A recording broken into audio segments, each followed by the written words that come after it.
आलमपुर गांव में पिछले 3 साल से ठीक से बारिश न होने की वजह से तालाब, कुएं, खेत पूरी तरह से सूख गए हैं।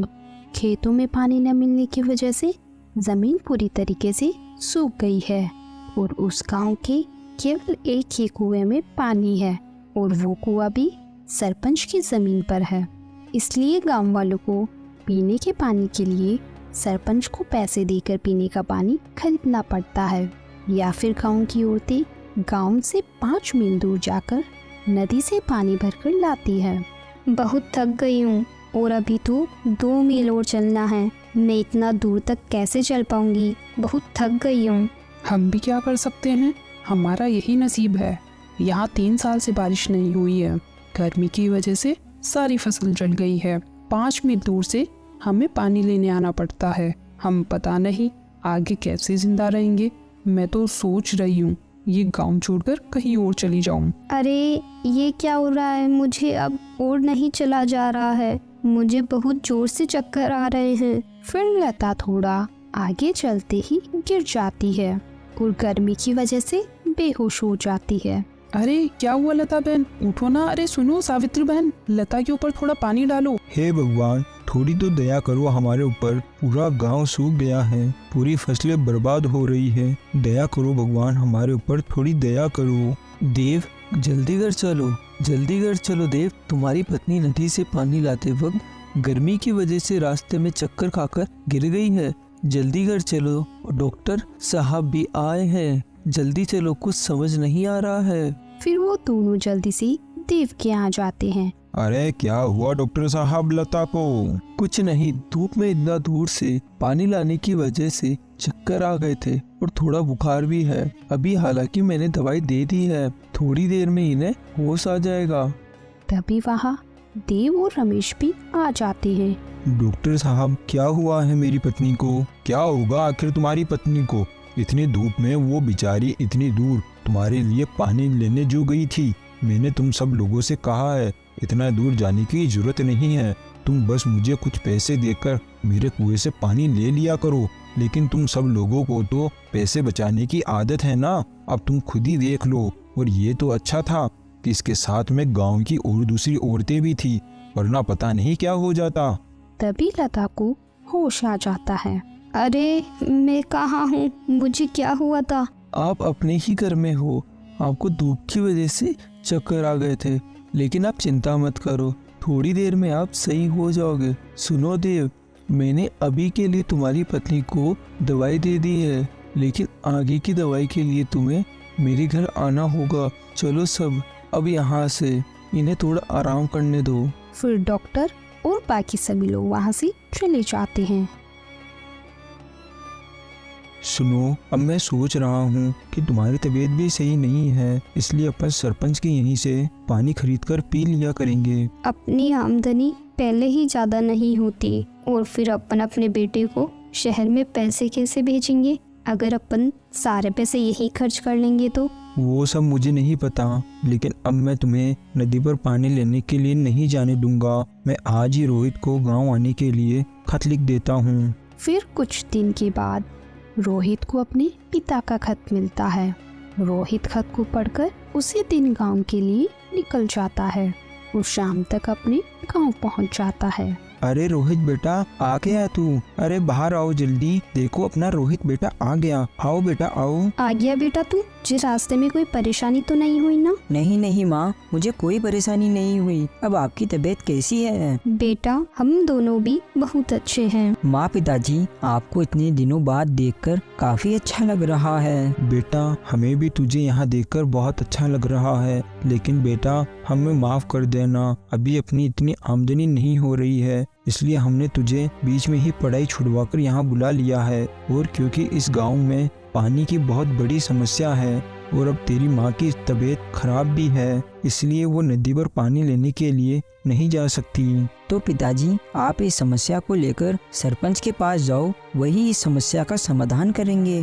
अरे बेटा, हमारी किस्मत ही फूटी हुई है, ये सब तो पहले से ही चलता आ रहा है और इस समस्या का कोई समाधान नहीं होने वाला, क्योंकि गांव में पीने के लिए पानी या तो 5 मील दूर जाकर नदी से लेकर आओ, या फिर गांव के सरपंच को पैसे देकर उसके कुएं से लेकर आओ। लेकिन पर पिताजी, सरपंच के कुएं में पानी है तो बाकी गांव के कुएं में पानी क्यों नहीं है? अरे बेटा, क्या बताऊं मैं तुम्हें। सरपंच ने शहर से बड़ी बड़ी मशीन और लोगों को बुलाकर अपने कुएं को बहुत गहरा करवा लिया है, जिस वजह से उसके कुएं में पानी कभी खत्म नहीं होता। तो पिताजी, सभी गांव वाले मिलकर गांव के बाकी कुएं को भी गहरा क्यों नहीं कर लेते? अरे बेटा, गांव वालों ने ये कोशिश भी करी थी, लेकिन गांव की जमीन के अंदर बहुत सारे पत्थर हैं, इसलिए और खुदाई नहीं होती। और गांव वालों ने मिलकर सरपंच से भी कहा, तो सरपंच ने कहा कि खुदाई करने में बहुत खर्चा आता है। और सरपंच जी ने कहा, अगर हम पूरे गांव की जमीन को बेच दें तो भी गांव का एक कुआं नहीं खुदवा सकते। पिताजी, अब मेरे सारी बात समझ आ गई है। ये गांव का सरपंच ही बहुत लालची आदमी है, इसे केवल पैसों से प्यार है, बाकी गांव वालों से नहीं। लेकिन कोई बात नहीं पिताजी, अब मैं यहाँ आ गया हूँ ना, मैं इस पानी की समस्या को हमेशा हमेशा के लिए खत्म कर दूंगा। बेटा, इस समस्या में आज तक कोई कुछ नहीं कर पाया, तो तुम क्या करोगे? पिताजी, शहर में सब लोगों ने अपने घरों में बोरिंग लगवा रखी है, और बोरिंग लगवाने में कुएं को खुदवाने जितना खर्चा भी नहीं आता है, और बोरिंग की मदद से जमीन के अंदर से पानी को भी बड़ी ही आसानी से बाहर निकाला जा सकता है। लेकिन बेटा, वो सब कैसे होगा? उसके लिए तो बिजली की जरूरत पड़ती है ना? हाँ पिताजी, बस केवल बिजली की ही जरूरत पड़ेगी। बाकी तो आपके आशीर्वाद से मैंने एग्रीकल्चर की ही पढ़ाई करी है, तो मुझे बोरिंग लगाना आता है। लेकिन बेटा, गांव का सरपंच कभी ऐसा नहीं होने देगा। अगर तुम बोरिंग लगा दोगे तो उसका धंधा बंद हो जाएगा, और वह ऐसा कभी नहीं होने देगा। अगर तुम चाहो तो एक बार गांव वालों से बात करके देख सकते हो। सुनिए, आज मैंने आप सभी को यहाँ बहुत जरूरी बात करने के लिए बुलाया है। क्या बात करनी है रोहित बेटा, बताओ। हमारे गांव में पानी की बहुत बड़ी समस्या है। बेचारी औरतों को 5 मील दूर जाना पड़ता है। अगर अपने गांव में बोरिंग लगा दी जाए तो जमीन के अंदर से पानी को बड़ी ही आसानी से बाहर लाया जा सकता है। अरे, तुम ये क्या बोल रहे हो? भला ऐसे कैसे हो सकता है? तुम शहर से आए हो इसलिए बड़ी बड़ी बातें कर रहे हो। जमीन के नीचे से पानी कैसे निकल सकता है? और पानी निकल भी गया तो उस पानी में कुछ मिला हुआ होगा। तो अगर हम उस पानी को जमीन में डालें और हमारी जमीन खराब हो गई तो? और अगर हम उस पानी को पिए और पानी पीने से हमें किसी को कोई बीमारी हो गई तो बताओ क्या करोगे तुम? क्या रे रोहित, तू शहर से आकर बहुत बड़ी बड़ी बातें कर रहा है। ज्यादा हवा में मत उड़ और यहाँ से चला जा। चलो रे भाई लोगों, ये तो पागल है, फालतू ही अपना समय खराब करवा रहा है। फिर गांव के सभी लोग वहां से चले जाते हैं। ये गांव वाले सच में खुद की भलाई नहीं चाहते हैं, लेकिन कोई बात नहीं, मैं आखिरी दम तक कोशिश करूंगा। फिर रोहित वहां से सीधा सरपंच के यहाँ जाता है। प्रणाम सरपंच जी, मेरा नाम रोहित है, मैं इस गांव के देव जी का बेटा हूँ। हाँ, तो तुम यहाँ क्या लेने आए हो? बताओ क्या काम है? सरपंच जी, मैं बस यही पता करने आया था कि आसपास के गांव में बिजली आ गई है और अपने गांव में अभी तक बिजली क्यों नहीं आई है। अरे तुम मूर्ख आदमी, ये बात मुझे कैसे पता होगी? ये बात तो तुम जाकर बिजली विभाग में पूछो, मुझसे क्यों पूछ रहे हो? अरे सरपंच जी, मैं तो केवल आपसे इसीलिए पूछ रहा था कि इस गांव के सरपंच आप हो, और गांव के विकास की सबसे ज़्यादा चिंता एक सरपंच को ही होती है, इसलिए सोचा था कि आपको इस बारे में पता होगा।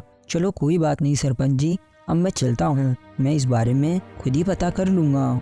ऐसा कहकर रोहित वहां से चला जाता है।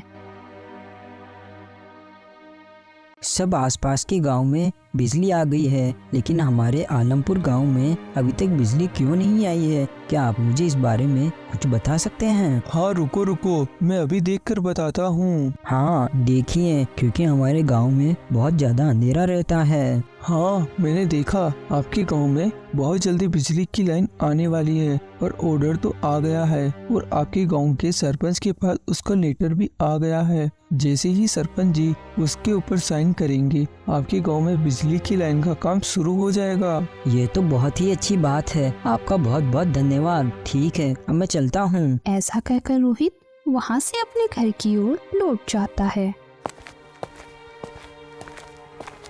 पिताजी, आज मैं बिजली विभाग वालों के पास गया था। उन्होंने कहा कि सरपंच के साइन होते ही अपने गांव में बिजली के खंभे लगना शुरू हो जाएंगे। ये तो बहुत अच्छी बात है बेटा। मैं तुझे अपनी 5 बीघा जमीन बेचकर पैसे दे दूंगा और 1 बीघा जमीन पर तू बोरिंग लगा लेना। फिर कुछ ही दिनों में रोहित अपने खेत में बोरिंग लगवा देता है। ये देखकर गांव वाले काफी खुश होते हैं और ये बात जैसे ही सरपंच के पास जाती है तो वो बहुत परेशान हो जाता है। देव का बेटा तो बहुत ही तेज निकला। उसने तो आखिरकार अपने खेत में बोरिंग लगा ही डाली। गांव के लोग इस बात से काफी खुश हैं, पर बोरिंग चालू होने के बाद अपने कुएं से कोई भी पानी नहीं लेने आएगा। अरे तुम इस बात की बिल्कुल भी चिंता मत करो। यहाँ बिजली आएगी तो ही पानी आएगा ना। मैं ऐसे ही मेरा धंधा चौपट थोड़ी होने दूंगा। फिर सरपंच बिजली विभाग वालों के पास जाता है। देखो, हमें हमारे गांव में बिजली की कोई जरूरत नहीं है। लेकिन सरपंच जी, आप मना क्यों कर रहे हैं? आपके गांव में बिजली लगाने के लिए तो आगे से कब का ऑर्डर आ चुका है। अगर आप अपने गांव में बिजली लगाओगे तो आपके गांव में कभी भी अंधेरा नहीं रहेगा और आपके गांव की पानी की समस्या भी खत्म हो जाएगी। मैंने तुमसे कहा ना, मुझे मेरे गांव में बिजली की जरूरत नहीं है, क्योंकि बिजली के तारों में बहुत जोर से करंट आता है और उससे कई लोग मर जाते हैं और मैं मेरे गांव में ऐसे किसी को मरते हुए नहीं देख सकता। मुझे अपने गांव में कोई बिजली नहीं चाहिए। सरपंच जी, ऐसा हमेशा नहीं होता, लेकिन ठीक है सरपंच जी, जैसा आप चाहो। फिर ऐसे ही करीब 10 दिन बीत जाते हैं, लेकिन उस गांव में बिजली की लाइन नहीं आती। इस बारे में पता करने के लिए रोहित बिजली विभाग वालों के यहाँ जाता है। तो बिजली विभाग वाले उस सरपंच की सारी कही हुई बातें बता देते हैं।